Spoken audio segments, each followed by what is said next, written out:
We are driving this rig all the way down the Pan American to the tip of South America.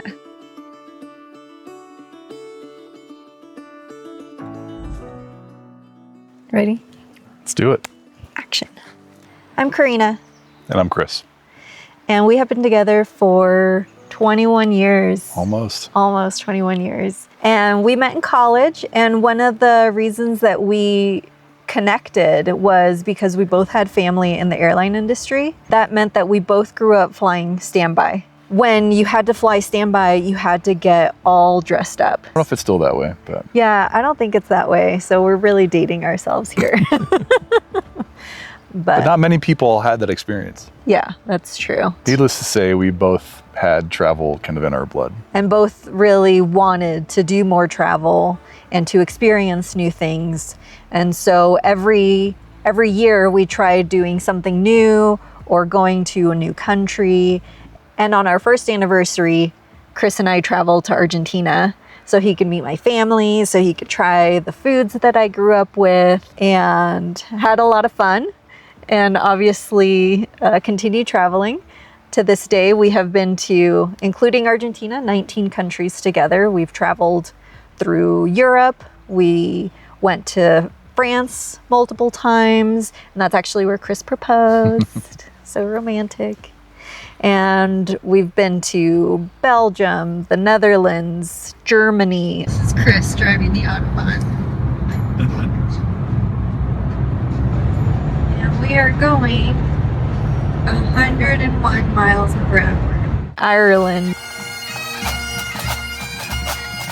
Portugal, Spain, Northern Ireland, Yeah. Italy. But we've also been to Latin American countries. I think the most notable was Cuba.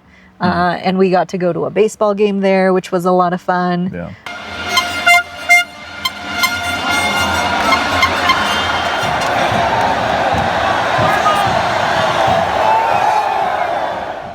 But we've also tried to interweave our love of the outdoors when we've traveled.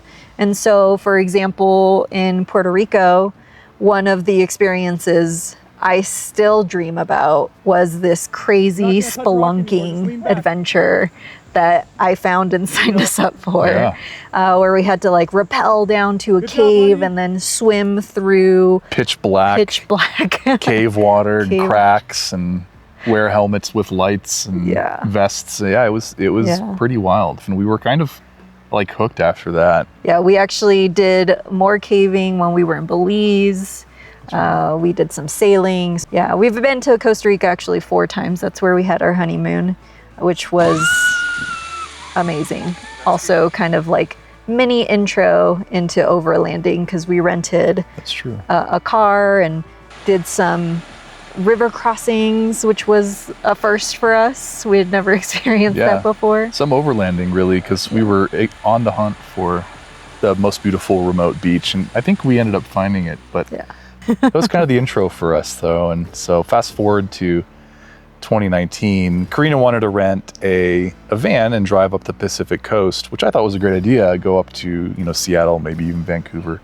But when I started researching it and understanding kind of what the costs involved, it was quite expensive. And so really stumbled upon a used slide-in pop-up 4-wheel camper that would fit our Ford Ranger, and sort of bought it on a whim without consulting Carina very much. I remember the first trip that we took in that was up to the Lost Coast in Northern California. We quite enjoyed it. We wanted more of that, and so we attended several of the camper owners' rallies that the camper company had put on. And we met people at that very first one in 2019 that we still camp with today. Yeah, annual trips with the Pop Top crew. Yeah, before we started going full time. But we also learned from a now friend of ours who had just completed the PanAmerican Highway that was a thing. That was a thing. Yeah, we didn't really even know. Yeah. And so that seed was planted at the time, and it kind of started to grow in us. Yeah. And I remember Carina said something one time. How cool would it be to drive to my grandma's house in Argentina? I thought that was a pretty cool idea.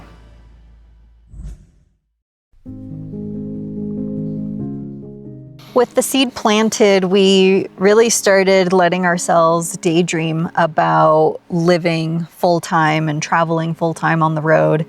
And at the time, we were taking our dog Henry for hikes in the redwoods every Sunday morning with our coffees and our pastries that we would buy at our little bakery, and just really let ourselves think about what the perfect rig would be for this adventure, what it could look like, what we would need to do, what the non-negotiables for a new rig would be, and just really let ourselves daydream. And we daydreamed for months about what this would all look like without really doing anything. It wasn't until I had a coworker who I worked with every week.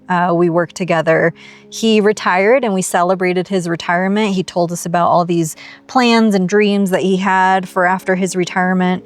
And then we got the unfortunate news 2 weeks after his retirement that he had suddenly passed away, leaving all of these dreams that he had just undone. And that really, really shocked my system to think that, like, wow, we're daydreaming, we have all these ideas and things that we want to do, and like, what if we never get to do them?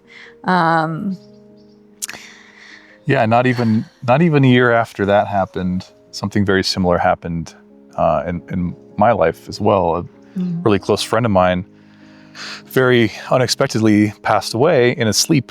And he was our age. He was our age.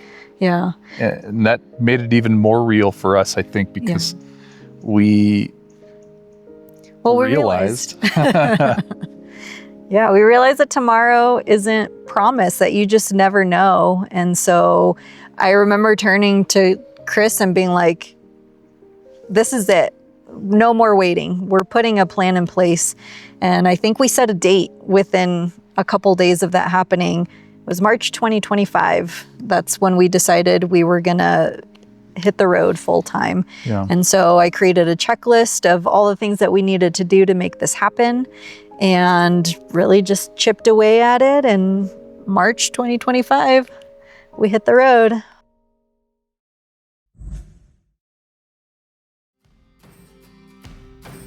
In 2023, we put in our order for a Ford F-250 and put a deposit for our Enduro Super Tourer. And then in 2024, once we got the truck, we drove it straight to the Enduro shop to begin the build. Is that it? That's it. And a few months later, at the small truck camper rally, we took delivery.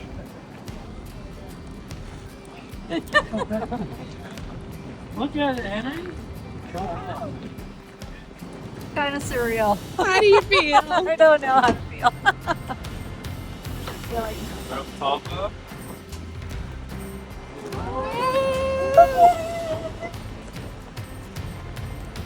Oh my God.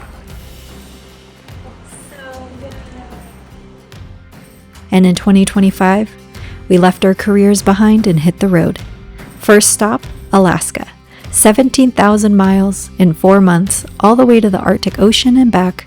Then came Baja California. 2 months driving the full peninsula top to bottom. Coming up next, Mexico and Central America, then South America, and eventually Ushuaia, the end of the road. The PanAmerican Highway, Alaska to Argentina. We're doing it. We created this channel to document our adventures, mostly for us, for when we're too old to travel, and for our family so that they could follow along our adventure, and for anybody who's ever dreamed or daydreamed of traveling and living full-time on the road. So if that's you, come travel with us. We put out a new video almost every Sunday, so subscribe so you don't miss a single one.